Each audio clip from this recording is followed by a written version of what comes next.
Hello everyone, welcome back to episode number 6. And in this episode, we have Dr. Nidhi from Fitnet Corner, who is here to discuss on how human body functions during calisthenics movements. So let's not waste any more time and jump into this episode. Hello Dr. Nidhi, how are you?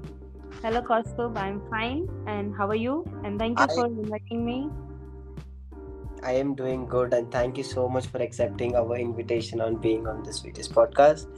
And I hope this podcast will help as many people as possible and will reach out to the maximum number of people. Definitely. Yes. So, where are you from? So, we are based in Gujarat and we are working online past 4 years. Wow, that's a good thing. So, what is your qualification? So, basically, I'm a physiotherapist and I have obtained my master's degree in neurological and psychosomatic disorders. Wow. So, what are your plans in future regards to your qualification? So, Fitnet's plan, like future plan, is to educate more and more to people about pain and injury signs, like how the body function, like what all things they can do to prevent their injury, or what can they do after they get injured. All right. So, you're gonna help people prevent their injuries and also help the people who have gotten into injury and then help them recover at a very short time, right? Yes. Oh, that's amazing. So anyway, so as we are here to discuss on the performance of female athletes and how their recovery process works. Example, if a beginner wants to start with their calisthenics journey, what steps would you recommend them to follow and how? Like if the beginner who wants to starts with the calisthenics, like I would ask them to go with 3 basic steps. First is one should start with the basics. Like for example, if the person wants to do jump squat, now before starting jump squat they need to master to perform squats, like different variation of squats at different depth, right? So that is how one should start with the basics. Second is consistency over intensity. Like if you want to start your journey with calisthenics, consistency is a must. Like you should train yourself at least 5 days a week for minimum 20 minutes. I'm not asking to train for an hour, but at least 20 minutes a day is a must. Like in this, it should be like work more, not hard. So consistency over intensity. And third is don't run over progressions. Like one should not start to run after progression. That is, first master the basics. This is how like beginners can start with their calisthenics journey. Right, and that helps a lot over the period of time. Yes. And by following these 3 steps, the important is they won't get injured. Like these are the ways how you can prevent your injury, because getting injured in this journey is like. Yeah, I get your point now. Yes. So, what is the difference you see between a male and a female athlete during their start of the calisthenics workout? Okay, so like there is a lot of difference in the physiology of male and female, but the main difference is in the anabolic hormones, that is estrogen and testosterone. Estrogen which is present in female, testosterone which is present in male. Now, because of this difference in their hormones, female tends to recover faster because of their estrogen. Like the estrogen, it won't affect their muscle fiber force production, but it definitely helps in recovery. So female recover faster as compared to male. That is because of the testosterone, male tends to gain, like it affects their muscle fiber as well as force production, but like it doesn't help them in recovery. So recovery is better in female as compared to male. Wow, I did not knew this until now. So example, I got your point that the female's body helps them recover faster. Example, if a male wants to recover faster in their workout, post workout, what would you recommend doing them? So like basically for recovery there are various ways. Like rather than stretching and mobility, there are various ways to recover. Let's say one is passive recovery. Like passive recovery is you take rest. Like Monday you are working out and Tuesday you take rest for your recovery. Second Yeah. is active recovery. Active means you go with low impact training like like walking, brisk walk or cardio. Third is nutritional. Nutritional recovery like taking micronutrients like proper diet like protein rich diet. And fourth is sleep. Now 6 to 8 hours of sleep will help to recover better. So these four steps can be taken to recover better. That is passive recovery by not doing anything, active by going with low impact training, nutritional as well as sleep. All right. So I hope everybody gets that point. And how does a female body function regards to all this calisthenics type of workout? So as I already mentioned, like one is the hormonal thing. Now other thing which we have observed is the hypermobility and hypermobility ligaments. Now Yes. female body has they tend to have more hypermobility. Like for example, like when they perform squat, there is hypermobility in knee extension. When they try to go with push up, they have elbow extension, hypermobility while in elbow, right? So this is one of the things which is observed when female perform a calisthenics. So in this, the important thing is actively how they can actively control their movement. Like they have to focus on controlling their movement. Otherwise, it will definitely go into hyperextension, which will lead to injury. All right. So to control the range of motion and then control not falling into hyperextension, what movements do you suggest for the female? Like, see, there is no such different movement which they have to follow. They have to go with the same plan. But Okay. suppose they are going for push-up, right? So when they are focusing on doing push-up, they have to actively control their range of motion. They cannot just go directly down and come up. They have to see their tempo. Important is the speed at which they do the movement. They have to go with controlled motion. Their tempo should be slow. They have to actively control their movement. All right. Yes. So what can females do to fasten their progression with calisthenics workout? So to fasten the progress, actually there are no magic steps, but I would like to add one thing, that is don't try to set many goals. Like go with one goal and focus on achieving that goal. And one is the progression. Progression should be gradual. Like as I said, first master the basics, okay, and then gradually go over the progressions. And other is like consistency. These three factors, it will help to fasten their progress more. All right. So why does athletes get into injuries? Okay, so first thing is there is stress and adaptation cycle, right? So whatever you do, like whether it's physical activity, any emotional stress or anything, like the body tries to adapt it.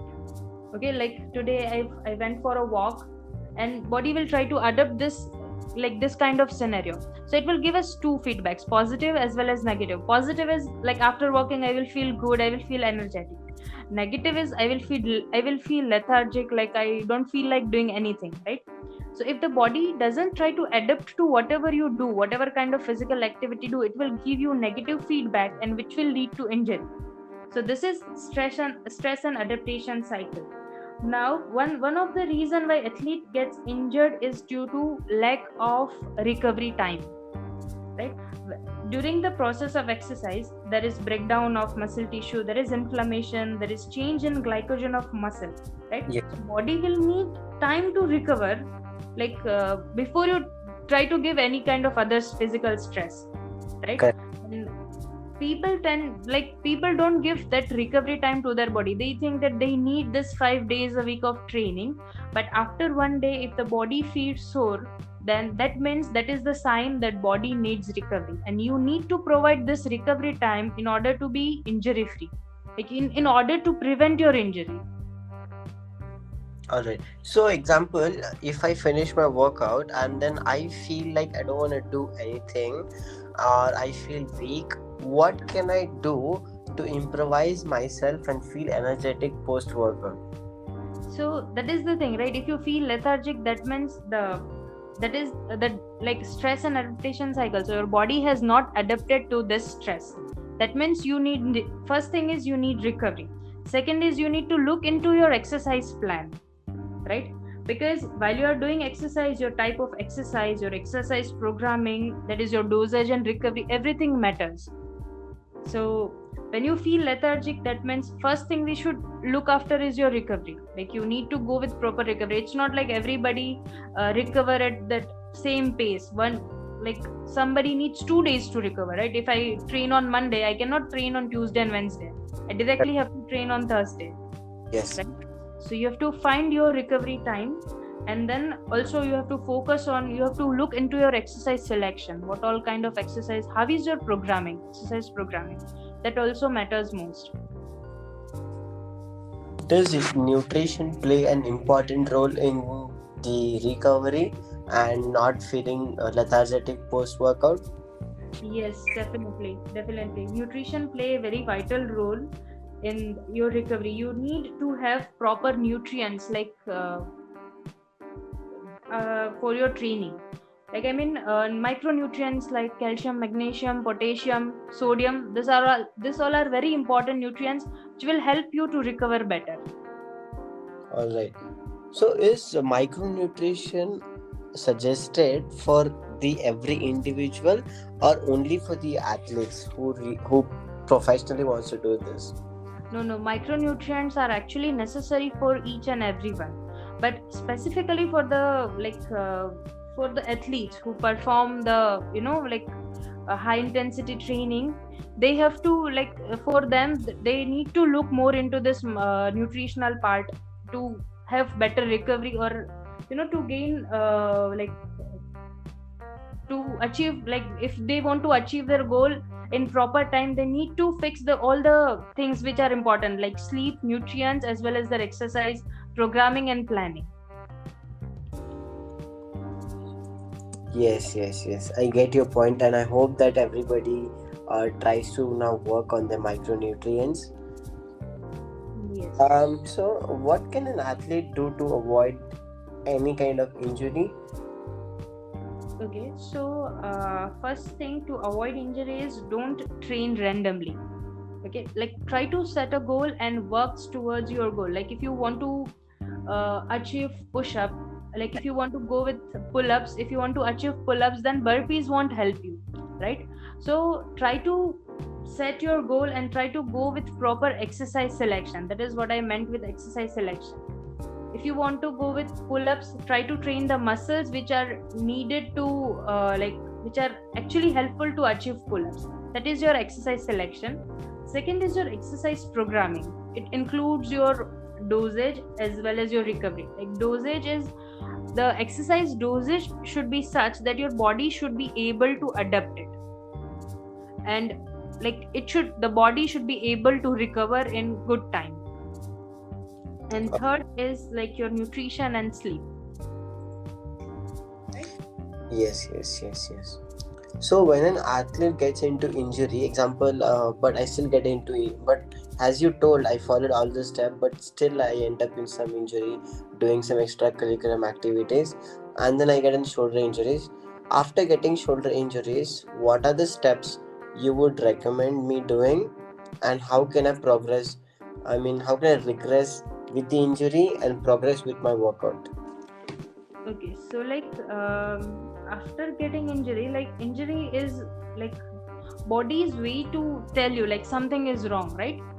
So first of all, you should not stop the movement. Like after getting injured, it's not you have to stop those activities, you have to stop your exercising and all. First thing is start with the things which you can do. Like if the shoulder is getting injured, right? If your shoulder is injured, try to train your other muscles such as your elbow, wrist, and everything, right? First is start with training what you can do, like training the other muscles. Second is select one pain-free range for training. Okay, now if the shoulder after, like if you raise your arm at 90 degree, it is getting painful, but below 90 degree it's pain free range. So try to train in that pain free range first, and then try to load it gradually. Okay. Yes. And third is tempo. As I say, speed of your exercise. That is, you want your muscle to contract, not, you don't want to use your momentum, because momentum will lead to, you know, like extra pressure on your ligaments as well as your connective tissues, right? So basically these three things. First is start with the training, which you are able to do. Second is you have to find that pain free range, and then you have to load that range gradually. And third is your speed. You should not use momentum. Correct. So what are the top 5 muscles and joints like which are highly prone to getting into injury, and what can we do to avoid them? Okay. So the most common joints actually, like they are shoulder, elbow, wrist, knees, and ankle. They get injured while performing any kind of activities, and mostly in calisthenics, right? So I would like to say that first is respect your active range of motion. Like, don't try to force the joint at the range which your muscle can't control. Like for example, like if you want to perform dips, right? So it will need your active shoulder extension, but if that shoulder extension is not sufficient, and then also you try to go to perform dips, then definitely it will injure your shoulder. Correct. Right? So try to go with the active range of motion of the joints first, and then perform and then try to go with the activities. Like, don't force the joints to go into that position where your muscle cannot control them. And second is, as I said, tempo. It plays a huge role. Like, learn to control your speed. As I said, momentum affects your ligament and connective tissues. So these are the two steps which can be focused, like if you want to prevent your injuries in this most common joints. Correct. Yes. So how does mobility and stretching would help in recovery? So mobility and stretching are important, but they are a bit overrated actually. Like, why do we need mobility and stretching? Because we feel stiff after exercising. So stiffness is the body's protective mechanism, right? And you do not like disrupt the body's own mechanism. Correct. So rather than stretching and mobility, there are various other ways to recover, as we have discussed, like passive recovery, active recovery, nutrition, and sleep. So we can go with this four ways to recover, rather than going with mobility and stretching, which will affect our body's own protective mechanism. If there is stiffness, that means body needs recovery, right? So rather than mobility and stretching, we can go with other ways, because they are I am not saying that they are not important, but yeah, we have very good ways to recover other than mobility and stretching. Correct. So what an ideal workout plan should look like for an advanced, intermediate, and a beginner level of calisthenics athlete? So like if I start with the beginning, like first thing I will always say is master the basics. Okay. Correct. Master this push, pull, and squat movement first in all the ranges. Try to load it gradually. Now loading is very important in this. You cannot directly go over the progressions. Body will try to adapt. It will try to adapt to your needs, but if you will try to force it, it will lead to an injury, right? So if I say that ideal program is like first is start with the basics. Second is try to load your muscles gradually, and don't rush over the progressions. So these three steps are needs to be taken care of while planning any kind of, whether it's beginner, advanced, or any kind of level. Got it. Any 3 things you would like to tell? Regarding the calisthenics, or Yes, regarding to the calisthenics athlete around who are listening to this. yes.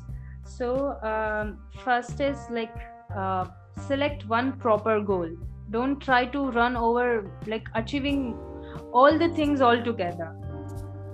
Try to go with one thing at a time, and yes, try to focus on recovery, because that is the most neglected thing. Like you see people training, everybody has different recovery rates.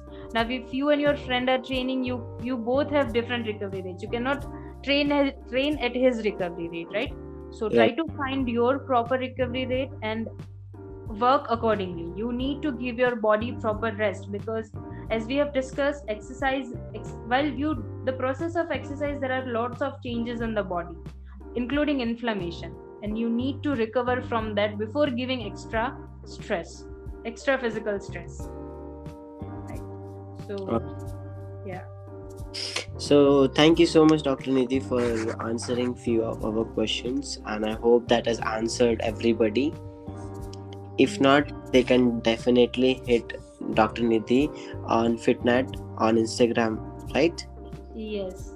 Yes. All right. See you next time. Thank you so much. Thank you. Yeah. Well, thank you so much for staying up until here. Hope everyone have gotten to know a lot more from this episode. If you have any suggestion, queries, or need any assistance regards to calisthenics workout or body weight, feel free to reach out to me at kaustubh@02calisthenics.com or 02calisthenics on Instagram. And last not but least, if you're not following Dr. Nidhi on Instagram, you can go check her out at fitnet.corner. And thank you so much for providing all the love and support for season 2. And hope to see you soon in the season 3 as soon as possible. Thank you. Peace out. Love.